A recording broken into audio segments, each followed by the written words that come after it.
ब्रह्मांड नायक पीताम्बरधारी श्री सीताराम जी महाराज, अमृतमयी अपारमयी कृपामयी करुणामयी रस बरसाने वाली माँ जगदम्बे, शशांक शेखर भूतनाथ अनाथों के नाथ दीनों के नाथ बाबा विश्वनाथ गंगेश्वर भगवान के चरणों में कोटि कोटि प्रणाम करते हुए, अनंत बलवंत परम संत कथा के अनन्य रसिया प्रभु के चरणों के परम अनुरागी श्री संकट मोचन हनुमान जी महाराज,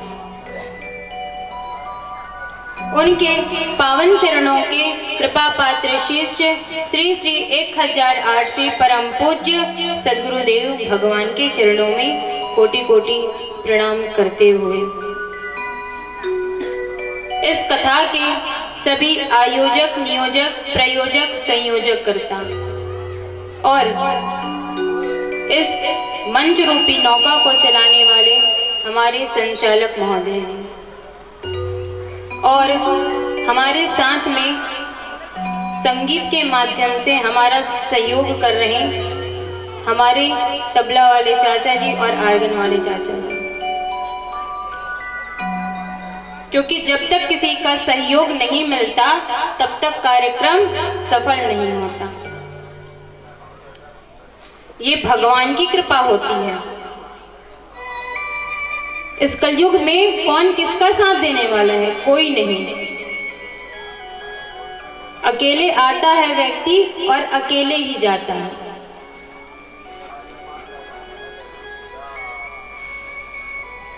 एक बार की बात है महाराज, जब नारद जी इस पृथ्वी पर आए थे तब उन्होंने एक आश्चर्य देखा था। एक नहीं, बहुत से आश्चर्य देखे थे, परंतु एक ही कथा बड़ी प्रचलित है। क्या? जब वह इस कलयुग पर इस धराधाम पर प्रवेश किए थे तो उन्होंने देखा कि अधर्म का मित्र कलयुग इस धराधाम पर राज कर रहा है। तो उन्हें बीच में सनत कुमार जी मिले। तो जब आप किसी को जानते हो, पहचानते हो, उनसे संबंध हो, तो वो व्यक्ति परेशान दिखेगा, आप तो पूछेंगे ही कि भैया आपको क्या हुआ, इतना परेशान क्यों हैं। व्यक्ति का चेहरा बता देता है महाराज, जब वो परेशान होता है, चिंता में होता है। तब सनत कुमार जी पूछे थे, नारद जी आप इतनी चिंता में क्यों रहे हो और इतने जल्दी जल्दी कहाँ जा रहे हो? आपको देखकर ऐसा लग रहा है कि किसी निर्धन को बहुत सा धन मिल गया हो। तब नारद जी कहते हैं, अरे भैया आपको क्या बताएं, हम इस पृथ्वी पर सबसे उत्तम लोक मानकर आए थे। कब? जब कलयुग यहाँ आया था, उत्तम मान रहे थे। तो ये संभव था क्या? सतयुग जैसा, द्वापर जैसा, त्रेता जैसा युग कलयुग नहीं है। तो नारद जी यहाँ से जा रहे थे। तब सनत कुमार जी ने कहा कि भैया अच्छा ठीक है, आप कलयुग में तो गए हो, पर कलयुग के उन पवित्र तीर्थों में जाओ जहां आपके मन को शांति मिले। तो नारद जी ने कहा, अरे भैया हम क्या बताएं, हम तो अनेक तीर्थों में घूम कर आए हैं, फिर भी हमारे इस मन को शांति नहीं मिली। तो सनत कुमार जी तीर्थों का नाम गिनाने लगे। कहते हैं, अहम तो पृथ्वीं यातो ज्ञात्वा सर्वोत्तमामिति पुष्करं च प्रयागं च काशीं गोदावरीं तथा हरिक्षेत्रं कुरुक्षेत्रं श्रीरंगं सेतुबन्धनम् एवमादिशि तीर्थेषु भ्रममाणैतस्ततः। इतने सारे नाम गिना दिए महाराज तीर्थों के। तीर्थों का राजा, पुष्कर पर जाओ, प्रयाग पर जाओ, रंग सेतु जाओ, बंधन जाओ, हरि क्षेत्र जाओ, कुरुक्षेत्र जाओ, अनेक तीर्थों का नाम गिनाए। तो नारद जी महाराज कहते हैं, अरे भैया, आपके बोलने से पहले ही हम घूमकर आ गए, फिर भी हमें कहीं शांति नहीं मिली, क्योंकि अधर्म का मित्र कलयुग यहाँ राज कर चुका है।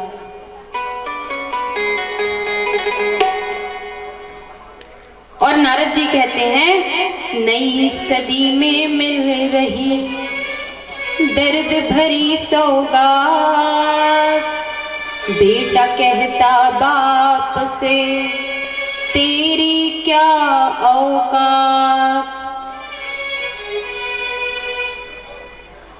जिस बच्चे को माँ बाप बड़ा करते हैं और उसे काबिल बनाते हैं, इस कलयुग पर जब वो बच्चा बड़ा हो जाए, नौकरी मिल जाए, तो कहता है कि तुमने हमारे लिए क्या किया, हम जो किए हैं अपने दम पर किए हैं। अच्छा, अपने दम पर करता तो पैदा भी खुद ना हो जाता, माँ बाप की क्या जरूरत थी। नारद जी ने यही आश्चर्य देखा था।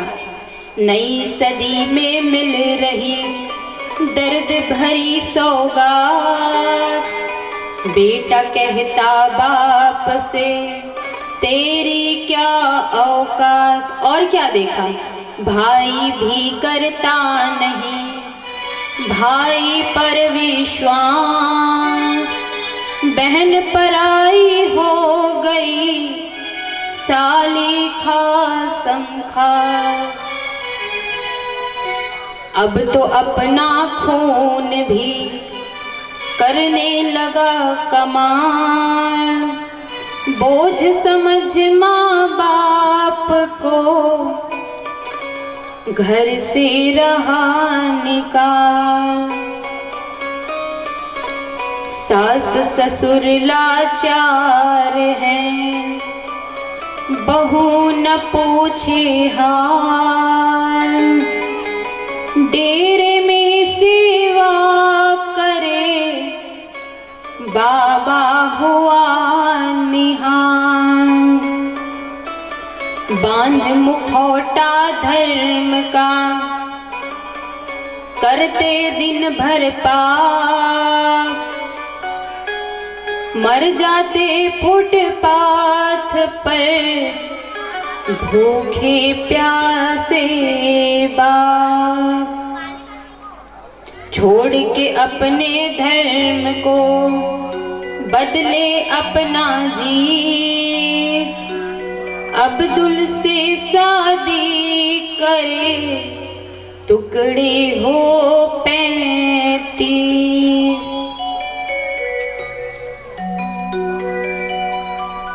इस कलयुग में यही हो रहा।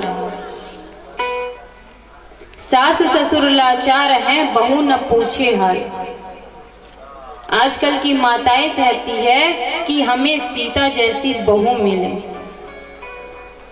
तो महाराज, ये संभव तो तब होगा जब आप कौशल्या की तरह माता बनेंगे, कैकेयी की तरह माता बनेंगे, सुमित्रा की तरह माता बनेंगे, तब आपको सीता की जैसे बहू मिलेगी। नारद जी ने ये सब कलयुग में आकर देखा था।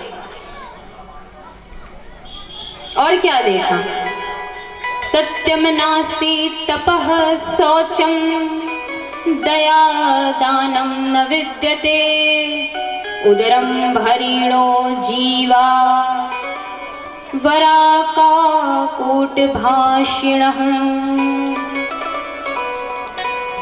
कि लोग तो इस कलयुग पर सत्य बोलते ही नहीं हैं। यदि जीवन में एकाध बार सत्य बोल दे तो वो अपने आप को हरिश्चंद्र के बाद अपना ही नाम गिनने लगता है और कहते हैं कि हम सत्यवादी हैं। एक बार सत्य बोलने से कुछ नहीं होने वाला। और आजकल तो फोन का जमाना आ गया। रहेंगे कहीं और, बताएंगे कहीं और, खाएंगे कहीं कुछ और, बताएंगे कुछ और।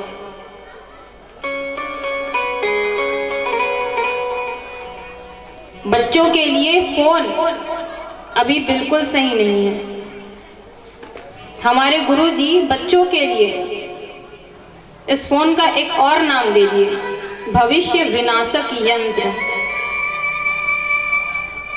इस फोन का नाम दे दिए कलयुग में बच्चों का भविष्य खराब करके रखा है ये यंत्र। और क्या देखा, उदरम भरीणो जीवा, कि लोग केवल और केवल पेट भरने के लिए जी रहे हैं, उन्हें धर्म कर्म से कोई मतलब नहीं है। और बच्चों को भी यही सिखाते हैं। हमने माना कि धन जरूरी है, लेकिन कर्म भी तो जरूरी है। जब तक कर्म अच्छा नहीं होगा तब तक आने वाला जीवन सही कैसे रहेगा।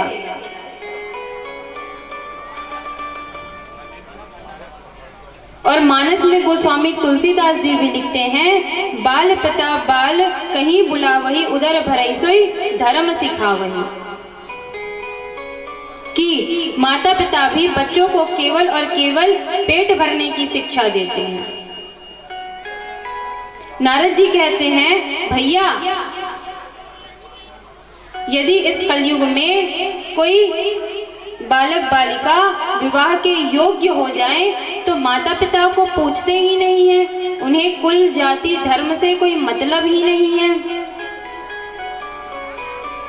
विष्णु पुराण में एक श्लोक आता है, अभिरुचि एव दाम्पत्य संबंध हेतु, कि लड़का लड़की राजी तो क्या करेगा पिताजी।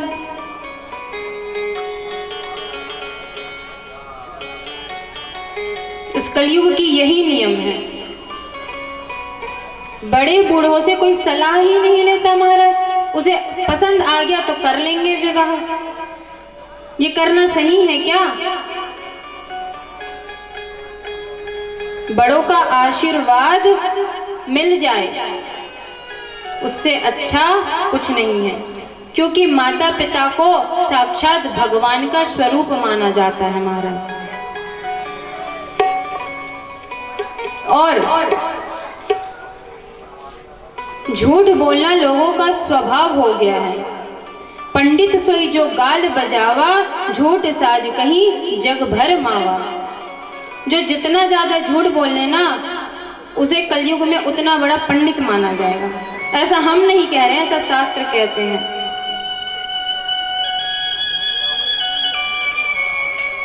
और तरुणी प्रभुता गेहे, घर पर श्रीमती जी का राज हो गया है। ये सब दृश्य कलयुग में आने के बाद नारद जी देख रहे हैं कि ऐसा ऐसा इस कलयुग पर हो रहा है।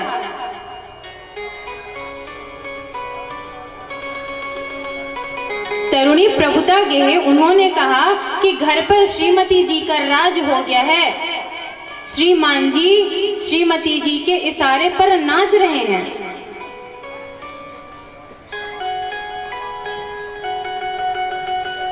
जिस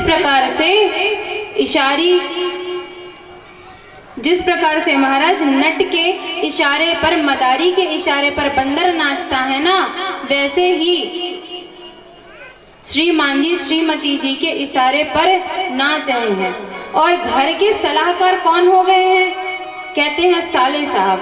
यदि घर पर झगड़ा हो जाए तो वह अपने माता पिता से नहीं पूछते, ससुराल के 2-4 लोगों को बुला लेंगे, कहेंगे घर में विवाद हो रहा है भैया सुलझा दीजिए। तो वो क्यों सुलझाएंगे?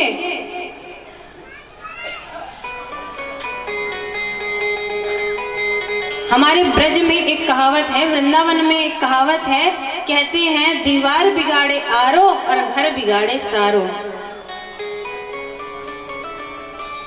छत्तीसगढ़ में सारे मतलब साले साहब को कहते हैं और ब्रज में साले साहब को सारो कहते हैं।